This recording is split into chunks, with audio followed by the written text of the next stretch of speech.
Innal hamdalillah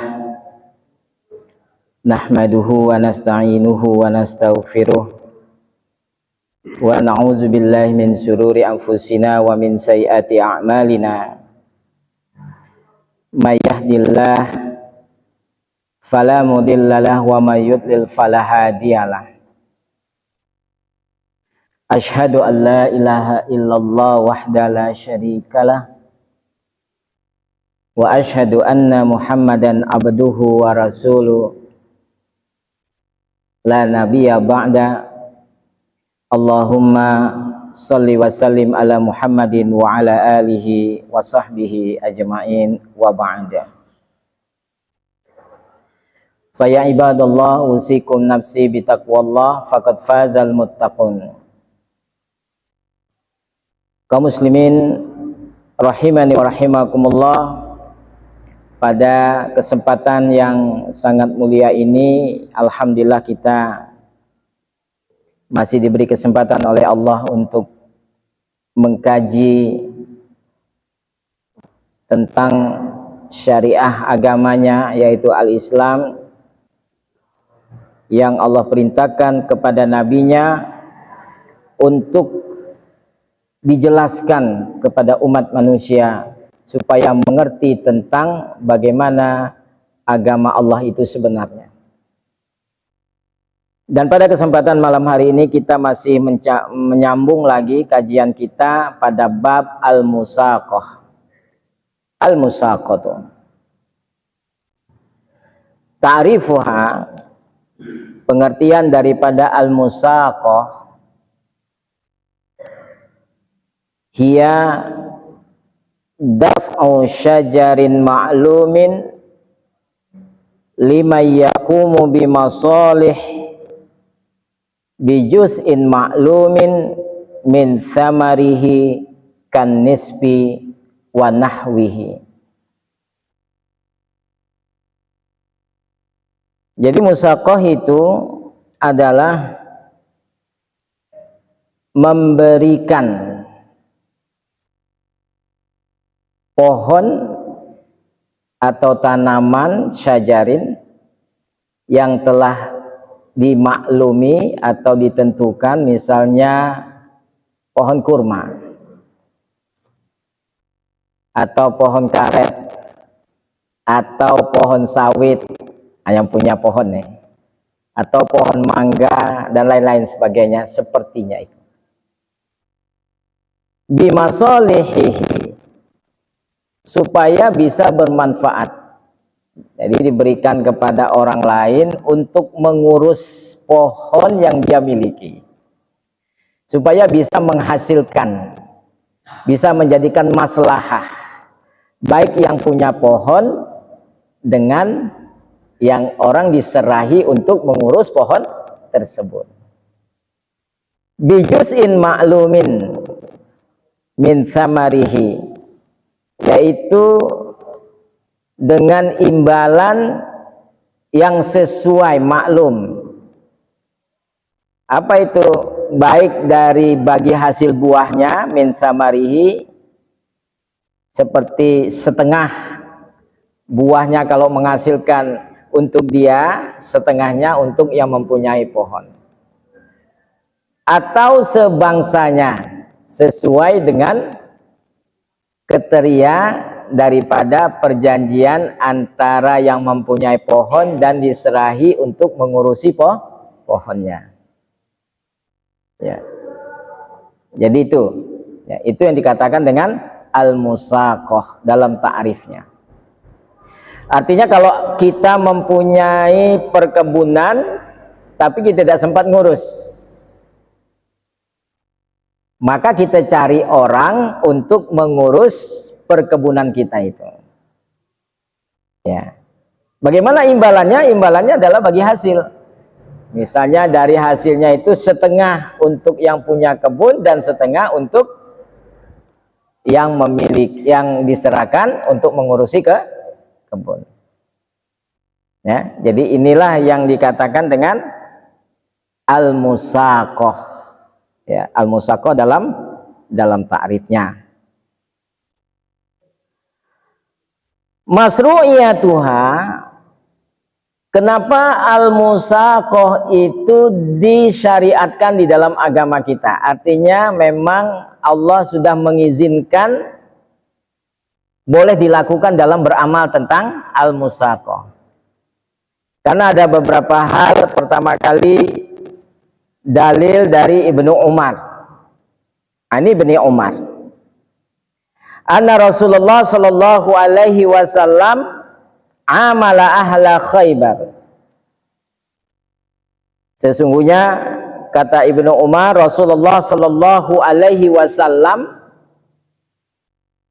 telah mempekerjakan ya ahlu Khaybar. Jadi orang yang punya tanah di Khaybar itu alamah yakhruju minha min samarin auzarin. Ya, jadi yang mempunyai tanah orang Khaybar diserahkan kepada Rasulullah SAW. Ya, itu tanah bagi-bagilah. Tapi apa kata Rasulullah? Enggak. Jadi kata Rasulullah, aku pekerjakan. Jadi ada beberapa orang yang memperkerjakan tanah tersebut yang ada buahnya. Artinya dipelihara, dirawat. Jadi Rasulullah tuh enggak langsung nada minta begini. Ya. Ini untuk kamilah nih bagian enggak, kata Rasulullah. Jadi Rasulullah pintakan Ahlu Khaybar yang dalam peperangan Khaybar nih, ya sekarang ada penduduk ini mempunyai tanaman. Jadi Rasulullah SAW memerintahkan kepada mereka, tuh lakukan tuh pemeliharaannya. Nanti hasilnya dibagi dua. Menghasilkan kurma, nanti kurmanya sudah menghasilkan dibagi dua. Ya. Jadi sebagian untuk yang punya tanah, yang punya pohon, sebagiannya untuk yang mengerjakannya. Jadi inilah dalil yang menjelaskan tentang diperbolehkannya al-musaqah. Jadi kalau antum tidak ada punya waktu untuk ngurus kebun yang ada buah atau kebun yang bisa menghasilkan uang, maka antum cari pekerja. Ya, imbalannya gimana Pak? Bagi hasil. Antum kerjakan, nanti kalau hasilnya buah kita bagi rata. Setuju nggak? Setuju. Lakukan.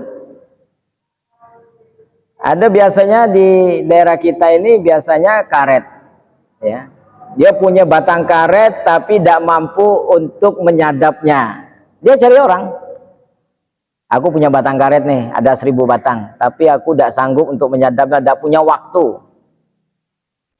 Dia suruh orang nyadapnya, hasilnya dibagi dua. Hasil sadapannya dibagi dua. Nanti kita jual nih, hasilnya kita bagi dua. Ya. Nah, inilah yang berlaku Rasulullah SAW di zaman Rasulullah juga demikian. Jadi diperbolehkan bagi kita yang tidak punya, tidak bisa ngerjakan lagi, kita punya tanaman, kita berikan kepada orang lain untuk mengurusnya, hasilnya dibagi dua atau sesuai dengan kesepakatan. Ya, au nahwu. Setelah dijual baru. Kemudian hadis yang kedua, disyariatkannya al-musaqah. Dari Abi Hurairah radhiyallahu anhu qala qalatil ansar lin nabiyyi sallallahu alaihi wasallam. Ya, jadi dari Abi Hurairah radhiyallahu anhu, Rasulullah sallallahu alaihi wasallam beliau berkata, orang Ansar berkata kepada Nabi sallallahu alaihi wasallam, "Aksim bainana wa baina ikhwanina an-nakhil." Apa kata orang itu? Bagikan antara kami dan teman-teman kami pohon kurma ini, hasil daripada kurma ini, an-nakhil. Ini ada batang kurma banyak, bagikan. Untuk kami sekian, untuk Anda sekian. Ya. Tapi jawab Rasulullah SAW, qala la. Rasulullah menolak, enggak, jangan. Ya, jangan begitu. Kami belum mengerjakan apa-apa, cuman antum lah nyuruh bagi hasilnya. La, jangan. Ya. Faqalu, maka mereka memutuskan, mereka mengatakan, yang punya orang-orang Ansor itu, yang mempunyai tanaman itu, takfuna al-ma'unah wa nusrikukum fith samarah. Qalu sami'na wa ata'na. Kalau gitu cukuplah bagi kami, kata mereka, al-ma'una, bantuan, bagaimana bantuannya untuk mengurus ya pohon-pohon ini yang sudah berbuah ini. Ya. Kalau begitu kami dengar dan kami taati. Oke lah kalau maunya begitu. Ya. Akhirnya Rasulullah SAW menginginkan para sahabatnya untuk mengambil upah, mengerjakannya, kemudian baru bagi hasil. Nah, ini diinginkan macam itu dalam syariat. Ya. Jangan langsung mentang-mentang pendatang, dihormati, minta dilayani. Nah, ini batang korma kami bagi kepada Anda sekian, kami sekian. Rasulullah nggak mau, walaupun dia pendatang, muhajir dari Mekah, tidak punya apa-apa, tapi tidak mau langsung ngambil begitu saja. Kami harus bekerja. Akhirnya perintahkan kepada saudara-saudaranya, kepada sahabat-sahabatnya, itu ada pohon kurma dari orang Ansor, itu ada batangnya begitu banyak. Mari kita kerjakan, kita urus, baru bagi hasil. Ya. Nah, jadi begitulah kaum muslimin rahimani wa rahimakumullah, disyariatkannya yang dinamakan dengan al-musaqah. Nah, jadi boleh, antum mau melakukannya syariat Islam boleh. Jadi jangan ragu-ragu lagi untuk melakukan al-musaqah di dalam pertanian kita. Kalau pertambangan gimana? Ini ada lahan isinya timah. Tapi antum tidak kuasa untuk mengerjakannya. Antum mengerjakan orang.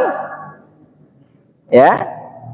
Ini ada lahan, ada timahnya. Saya tidak sanggup ini.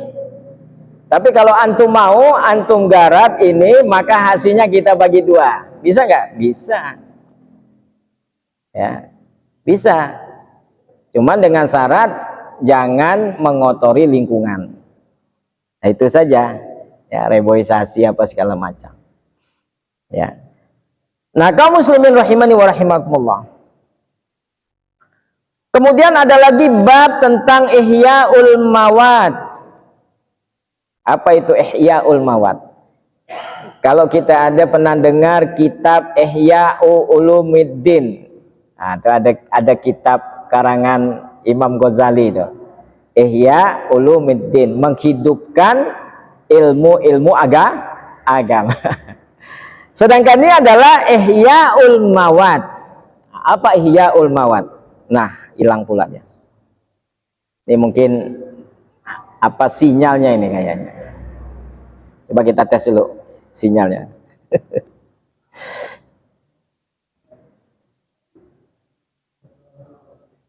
Ada nggak? Nggak ada juga. Baik. Ihya'ul Mawad. Mungkin internetnya terpakai. Oh, bisa pakai wifi lah mungkin. Ihya'ul Mawad ini berkenaan juga dengan tanah yang tidak berpenghuni, yang tidak ada pemiliknya. Atau tanah ini biasa kalau kita ini kehidupannya suka berpindah-pindah. Sudah tanam sini, lah sudah ada hasil, pindah pula tinggal tempat lain. Ya. Sudah tuh di sana, lah sudah menghasilkan, pindah pula ke sana. Sehingga tanah ini lama-lama tidak dimanfaatkan lagi karena pemiliknya pindah-pindah. Nah, itu namanya Bagaimana di dalam Islam prinsipnya ihya'ul mawat. Jadi tanah yang tidak bertuan, ya, yang tidak punya tahu lagi kemana orangnya, kemudian tanah ini dihidupkan kembali, ditanami, dipasang pagarnya, dipasang waringnya, ya, kemudian diberdayakan. Akhirnya tanah yang mati ini, tanah yang tidak punya tuan ini bisa diberdayakan. Boleh apa enggak di dalam Islam? Ihya'ul mawat. Ternyata menggarap tanah yang tidak ada pemiliknya itu diperbolehkan di dalam Islam. Ya. Atau kita tanya kepada orang punya tanah tapi tanahnya tidak dimanfaatkan apa-apa, semek belukar. Tanya, Pak, ini mau tanya nih, ini tanah siapa punya? Oh, itu punya saya, dulunya memang kita tanami ini tapi kena lama tidak pernah digarap lagi, lah tidak jadi apa lah, ya. Nah, maka daripada itu kaum muslimin rahimani wa rahimakumullah, bagaimana sikap kita di dalam Islam ketika menemui masalah tersebut? Akhirnya digaraplah, ya, tanah yang sudah lama mati, yang tidak punya identitas lagi. Dulu kan tanpa identitas tuh tanah, cuman main ngaku-ngaku. Oh, itu tanah saya itu. Mana suratnya? Gak ada. Banyak yang begitu, ya. Kalau sekarang ini kan sudah ada sertifikatnya, sudah ada dari kelurahannya, sudah ada dari kecamatannya, sudah ada bersertifikat negara, itu jelas. Ini tanah yang gak punya tapi diaku-akui. Nah, itu punya saya tuh, Pak. Dulu tuh memang saya berkebun di sana. Tapi semenjak saya pindah keluar kota, tanah itu tidak saya garap lagi. Bapak punya suratnya? Dulu punya suratnya dari desa, tapi entah kemana hilang. Nah, itu namanya tanah yang tidak bertuan. Nah, ketika tanah yang tidak bertuan itu al-ardu lati lam tu'mar. Jadi bumi yang tidak dimakmurkan, ya. Syubihatil imarah bil hayah, kemudian dihidupkan kembali, ya, dihidupkan kembali, ditanam, ya, dengan tanaman-tanaman yang bisa menghasilkan. Ayyu'mada syakhsu li ardin la ya'lamu taqadduma mulki 'alaiha li ahadin. Kemudian dihidupkannya kembali oleh orang yang menghidupkan tanah yang mati tidak bertuan tadi, kemudian dia tanam segala macam, ya. Gimana akhirnya? Fayuhyiha bisakid waz-zara. Kemudian dia hidupkan dengan tanaman-tanaman, dengan buah-buahan, ya. Atau wal ghusl, kemudian disirami, kemudian wal bina, dia dirikan bangunan di situ, dia pagari tembok keliling tanah tersebut. Fatasiru bizalika mulkuh, maka akhirnya boleh tanah itu miliknya. Jadi ingat, kalau ada tanah tidak bertuan kemudian dia hidupkan, artinya kalau ada babat hutan yang baru tidak punya siapalah, dihidupkan kembali, dia dirikan bangunan, dia dirikan tanaman di situ, dia kembangkan pertanian, akhirnya menjadi miliknya. Itu namanya ihya'ul mawat. Masya Allah. Ya, toyib. Ternyata kita belum beruntung. Ya, nggak apa-apa, kita teruskan, ya. Nanti insya Allah kita perbaiki lagi. Da'watul Islam ilahi, Jadi ajakan di dalam Islam kepada Ihya'ul Mawat ini merupakan suatu hal amal-amal yang diperbolehkan. Jadi kalau ada hutan yang tidak berpenghuni, kemudian kita bangunkan, kita dirikan sesuatu pertanian dan lain sebagainya, kemudian kita tinggal di situ, kemudian dipasanglah satu patokan-patokan yang kita inginkan, maka tanah itu bisa menjadi miliknya. Boleh, tapi dengan syarat tanah yang tidak bertuan. Kalau tanah milik pemerintah gimana? Hutan HP misalnya, ya hutan HP, kan pemerintah kan tidak ada yang hidupkan, ya boleh nggak kita lakukan apa itu bangunan apa? Boleh. Kecuali dalam perjanjian pemerintah tidak boleh ditanami tanaman yang merusak tanah, merusak air, atau tanaman yang tidak bisa dicabut lagi. Nah, ini tidak boleh. Jadi tanamlah tanam cabai, tanam yang sejenisnya yang bisa menghasilkan cepat, dan ketika pemerintah ingin membangun sesuatu ya nggak masalah, ya. Tapi sekarang alhamdulillah sudah banyak juga tanah-tanah pemerintah atas nama pemerintah, maksudnya bukan tanah pemerintah, tanah-tanah atas nama pemerintah, hutan-hutan apa tuh yang dekat pinggiran pantai, ya, yang tidak, artinya bukan milik perorangan tapi itu masih milik pemerintah, diberdayakan oleh rakyat. Ditanamlah di situ tanaman-tanaman yang cepat menghasilkan. Tempat ini boleh nggak? Boleh. Tapi dengan syarat, kata pemerintah, kalau kami ingin bangun ini, maka tanah ini kami gunakan untuk fasilitas yang disiapkan oleh pemerintah. Anda tahu ngapain?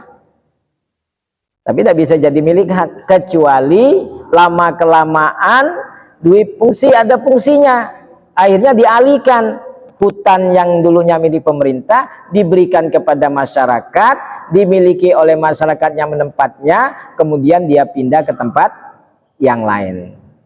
Nah, ini banyak yang terjadi seperti itu. Jadi boleh.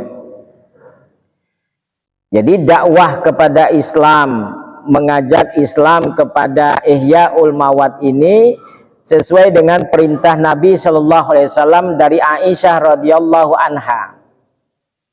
Dari Nabi Shallallahu Alaihi Wasallam telah bersabda, man a'maro ardon, barang siapa yang memamurkan tanah, laisan liyahadin wa huwa ahakku, bukan tanah itu milik seseorang, maka dia akan memperoleh tanah tersebut, hak baginya, ahakko wa huwa ahakko.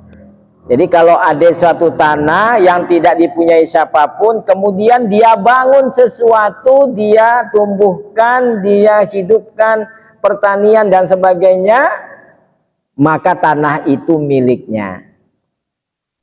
Ya. Nah, karena dulu itu orang-orang tua-tua dulu tuh dia banyak punya tanah. Ya, tuan takur. Tapi tanah tidak bersurat. Cuman dia dulu pernah di sini, pernah di sini. Tapi kali dibilang mana suratnya, tidak ada. Ya, nah itu ketika dilakukan, dihidupkan kembali tanah tersebut, dimakmurkan, menghasilkan, maka boleh menjadi miliknya. Ini hukum dalam Islam nih. Ini hukum dalam Islam, bukan hukum negara, bukan. Ini dalam Islam diperbolehkan. Jadi kalau kita betul-betul berpegang teguh kepada agama, khususnya Islam yang diturunkan Allah kepada para nabi-nabi sampai Nabi Muhammad SAW, dan perintah Nabi kita SAW, barang siapa yang memamurkan tanah yang bukan milik seseorang, tidak ada kepemilikan seseorang, kemudian kita makmurkan, kita hidupkan kembali, kita bangun, kita bercocok tanam di situ, maka dia bisa menjadi tanahnya, hak milik dia. Ya, ketika ada yang ngaku-ngaku, Pak ini tanah kami nih, ngapain Bapak ini? Salahkah? Ngapa tidak ada kau makmurkan tanahmu? Ini perintah Nabi kami. Nah, kalau dia ngerti, oh Pak, itu perintah Rasulullah SAW. Oh berarti milik Bapak lah. Gitu ya, kalau yang tahu agama. Kalau ya tidak tahu agama, nak berkelahi, nak bermarah-marahan tentang ini. Ya, tapi kalau yang tahu agama, oh iya, monggo Pak, ada dalilnya. Nah, gitu ya. Enak kan gitu kan? Ini kalilah makmur, tanahnya terbangun, kemudian bagus hasilnya gini, baru ngaku-ngaku, itu tanah kami, itu atok kami punya dulu. Ngapa tidak dihidupkan kalau punya atok ika? Dibiarkan begitu saja. Kadang-kadang ada atok kita punya kelekak duren misalnya kan. Oh di mana berhala misalnya. Atok kami punya tuh berhala tuh, tapi pernah tidak diurus, ya? Maka ada orang lain ngurus. Tidak ada bersertifikat, tidak ada bersurat, dan tidak ada berkabal. Ujung-ujung orang yang menghidupkannya kembali, maka hasilnya tanahnya milik dia. Jadi tidak salah. Ini prinsip Islam yang ditegakkan Allah melewati Rasulnya. Maka kalau kita sudah ke sini, datang ngapalah. Misal saya punya dulu tanah tapi tidak dikerjakan, atau dimanfaatkan orang, dimakmurkan orang, kemudian hasilnya berhasil dia, ya saya tidak bisa ngapa lagi, karena saya juga tidak punya surat kok. Ya legowo, oh berarti ini milik Anda. Ya itulah kalau hukum Islam. Ya. Tapi kalau bukan hukum Islam, nak berperkara nih, berhabis duit ya. Ya. Itu dari Aisyah radhiyallahu an. Rasulullah SAW, man amara ardan laisa li ahadin fahuwa ahaqqu. Jadi barang siapa yang mempunyai, yang memakmurkan tanah yang tidak ada kepemilikannya, maka tanah tersebut hak miliknya. Kemudian waqala Umrah wa qada bihi Umar fi khilafatihi. Begitu juga Amr ya berpaling daripadanya. Maka Jabir ani Nabi SAW, dari Jabir dari Nabi SAW telah berkata, Nabi bersabda, man ahya ardan maitatan fahuwalahu. Barang siapa yang menghidupkan bumi yang mati, maka miliknya. Jelas kan? Tidak ada dimanfaatkan orang, punya tanah tidak dimanfaatkan. Ya, kemudian ada orang menghidupkannya, maka milik dia. Perkara ini selesai kalau dalam Islam. Tapi kalau bukan di dalam Islam, beribut ini. Ya, punya tanah tidak pernah dimakmurkan, ditelantarkan begitu saja, orang nak garap tidak boleh. Jangan coba-coba tuh tanah tok kami tuh. Kalau nak berperkara gitu, lah selesai. Sebenarnya kita beruntung yang dulunya punya menggarap tanah, cuman kita berikan kepada orang lain memakmurkannya. Beruntung, kenapa? Karena itu juga menghasilkan pahala bagi kita. Oh iya Pak, memang dulunya kami yang berkebun di situ, tapi kena kami lah pindah ke Kalimantan, jadi tanah kami itu terbengkalai. Ternyata Ika yang telah menghidupkan tanah ini menjadi subur, menjadi menghasilkan, yaitu milik Ika lah. Seger macam itu? Seger kan? Nah, tidak ada berperkara. Yang berperkara yang gila tanah. Apalagi punya ayahnya, tanah itu diwakafkan atau dihibahkan kepada orang lain. Setelah dihibahkan atau diwakafkan kepada orang lain, dia nuntut anaknya ini. Itu tanah kami itu, ya kan? Tidak sah itu. Wah, ini orang tidak beres nih. Kalau di dalam tanah ini, tanah yang tidak dihidupkan, kemudian orang yang mewakafkan itu atau menghibahkan itu menghibahkan kepada orang lain, kemudian bisa dihidupkan tanah tersebut, sebenarnya sudah untung besar. Jadi yang menghibahkannya ini mendapat pahala sesuai dengan amalan orang yang menghidupkan tanah itu. Itu pahala hibah. Itu pahala wakaf. Jadi kalau kita punya tanah pinjaman Allah ini, kemudian kita wakafkan karena itu tidak berguna bagi saya, dalam arti kata mati tanah ini, tetapi ketika kita kasih sampai suatu lembaga, suatu yayasan, kemudian dihidupkan tanah itu, didirikanlah misalnya tahfiz, didirikanlah minimarket untuk keumatan, pahalanya banyak. Apa yang dikerjakan orang dia dapat. Apa yang didirikan orang itu untuk kebangkitan Islam, maka dia dapat pahalanya, kata Allah, tidak dikurangi sedikit pun dari pahala orang yang mengamalkannya. Coba bayangkan, daripada tanah kita terbengkalai, orang lain nak ngidupkan tidak diberi, akhirnya sengsara lah dia, pahala tidak dapat, hasil pun tidak dapat. Ya, nah, coba kita dulu punya tanah, ada orang nak mempergunakan, Pak, ini dulu kami berkebun di sini. Tapi ketika antum mau mempergunakan untuk apa nih Pak? Untuk mendirikan pesantren. Ambillah. Dirikan pesantren. Ketika didirikan pesantren, sudah diwakafkan atau sudah dihibahkan, maka dia dapat keuntungannya luar biasa.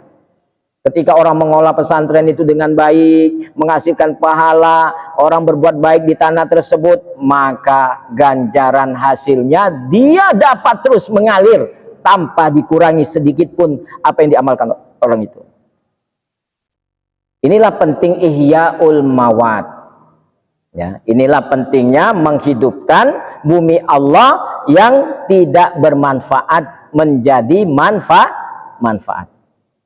Maka antum bisa cari tanah-tanah di sekitar sini yang tidak bermanfaat, bisa jadi bermanfaat. Nah, seperti yang depan masjid kita. Itu kan kalau kan tidak sapelah, dia tidak sapelah yang ternyata dia hibahkan atau dia wakafkan, alhamdulillah pahala dia ngalir terus. Antum mau bikin fatafis itu antum begini, waduh semakin banyak pahala dia mengalir.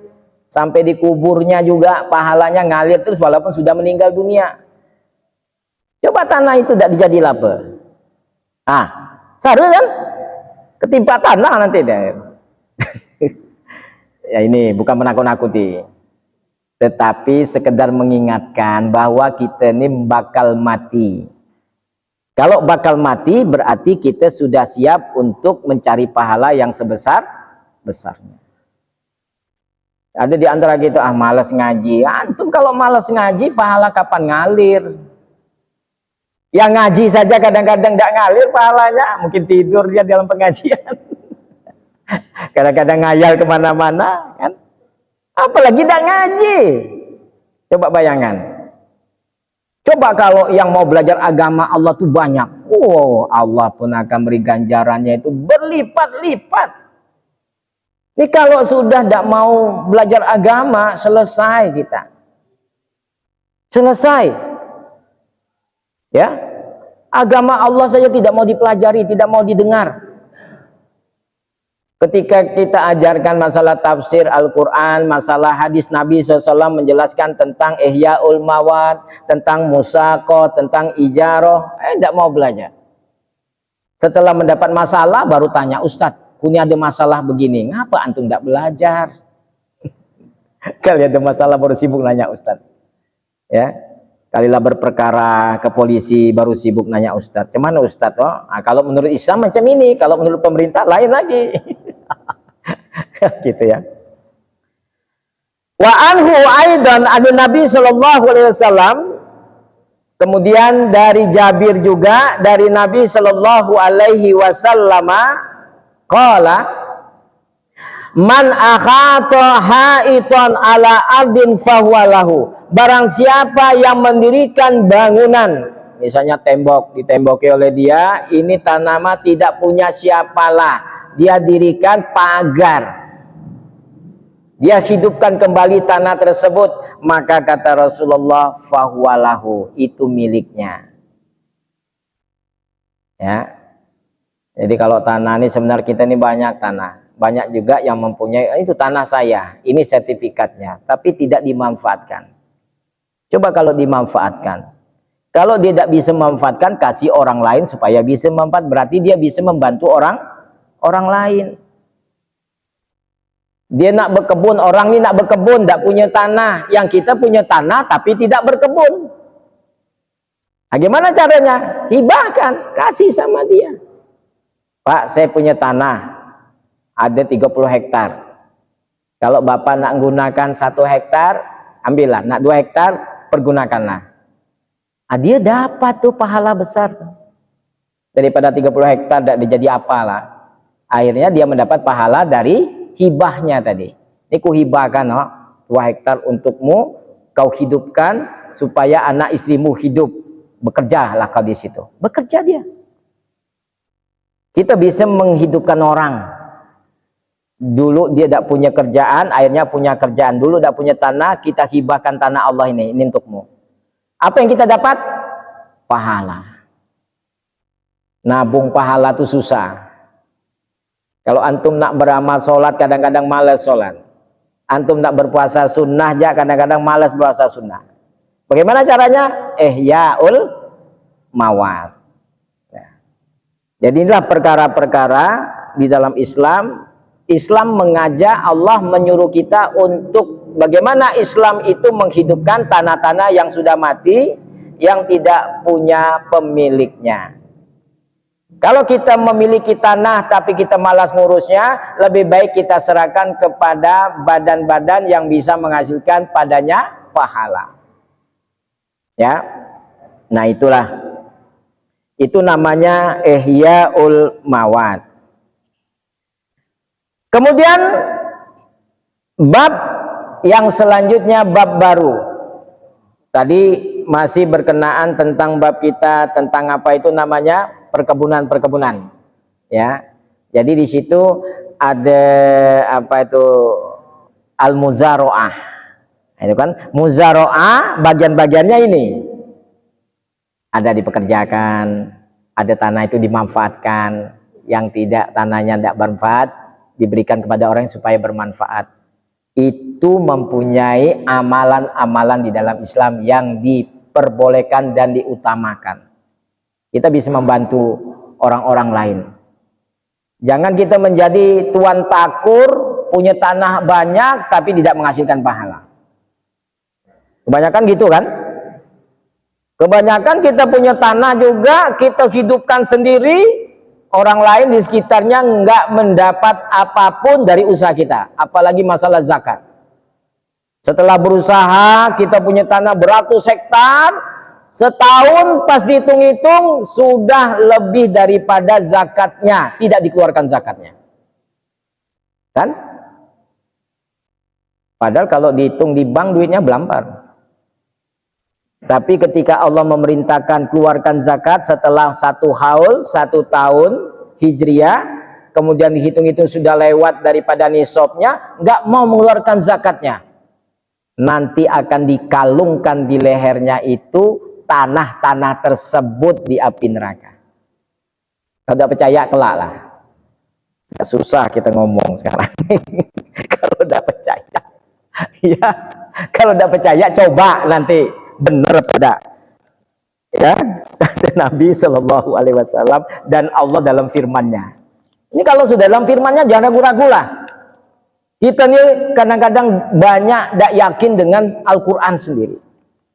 Kita lebih yakin dengan akal kita tanpa kita yakin terhadap Al-Quran. Nah, sekarang Al-Quran ini adalah mukjizat yang terbesar bagi kita kaum muslimin. Jadi kalau kita meremehkan Al-Quran, berarti Allah meremehkan kita. Tetapi kalau kita betul-betul kuat terhadap Al-Quran, firman Allah ini, pasti Allah akan bantu kita. Sehebat apapun manusia di dunia ini katanya, walaupun kata dia raja dunia, tapi dia berpaling dari kitabullah wa sunnati Rasulillah, maka dia akan hancur seperti Fir'aun. Sekaya-kaya manusia, sehebat sekaya apapun seperti Bill Gates itu, sudah mengaku bahwa dia adalah rajanya kaya di dunia, tapi dia menentang Al-Quran dan Sunnah Rasul, maka dia akan hancur seperti Korun. sehebat-hebat raja, pemimpin, ya kan, yang bengis, nah, tidak ada apa-apanya ketika dia menentang Al-Quran dan Sunnah, maka dia akan dihancurkan Allah seperti Namrud dan Fir'aun. Jadi apa yang nak dibanggakan di dunia ini? Ya, apa nak dibanggakan? Tidak ada apa lah. Orang yang sombong itu dia katakan, wah aku ini sudah rajanya di dunia. Antum itu cuma berapa persen sih antum punya harta di dunia ini? Dari 1% itu diperebutkan oleh seluruh makhluk yang ada di bumi ini. Manusianya, binatangnya, pohon-pohonnya, baru 1% itu. Sampai cacing-cacing dalam bumi ini memperebutkan yang 1%. 99% kata Nabi SAW nanti di akhirat. Bagi orang-orang yang beruntung masuk surga, 99%. Wajar kalau bidadari surga itu tetesan air matanya itu bisa mengharumkan seluruh dunia. Itu baru setetes. Coba bayangkan. Coba wanita kita di dunia, secantik apa sih dia? Setetes bau keringatnya, busuknya luar biasa. Karena sudah bekerja. Jadi ketipu sebenarnya kita. Ya kalau wati cantik nian itu wanita, itu belum seberapa. Kalau antum melihat wanita dunia, antum melihat bidadari surga itu, kenangkan bidadari surga. Maka wanita-wanita cantik di dunia ini nggak ada apa-apanya. Asal dia lewat, coba anti ini pakai baju jilbab tutup habis. Anti ini tidak ada apa-apanya. Kami nak ngejar bidadari surga. Bidadari surga, cantik jelitanya sangat luar biasa. Antum nggak kepengen bidadari surga? Apa antum cuman kepengen bidadari yang lewat-lewat di dunia ini? Ya kan? Akhirnya terkecoh antum. Kita terkecoh dengan bidadari wanita dunia ini. Ya contohnya kan ada sudah banyak nih contoh. Ya, yang jadi apa itu saya tidak tahu. Subhanallah. Maka ingat bahwa dunia ini adalah ujian. Sabar. Ketika Allah melarang, sabar, jangan dekati. La taqrabuz zina. Sabar. Baik. Mungkin hanya itu saja pada malam hari ini yang dapat kita jelaskan mengenai musaqah dan mengenai ihyaul mawat. Insya Allah nanti kita akan masuk al-ijarah, sewa menyewa. Ini agak lebih panjang lagi bahasanya. Mungkin nanti malam Selasa yang akan datang kita bahas al-ijarah, insya Allah. Subhanallah wa bihamdi, subhanakallah wa bihamdi, asyhadu an la ilaha illa anta astaghfiruka wa atubu ilaik. Wa akhiru da'wana alhamdulillahi rabbil alamin. Assalamualaikum warahmatullahi wabarakatuh.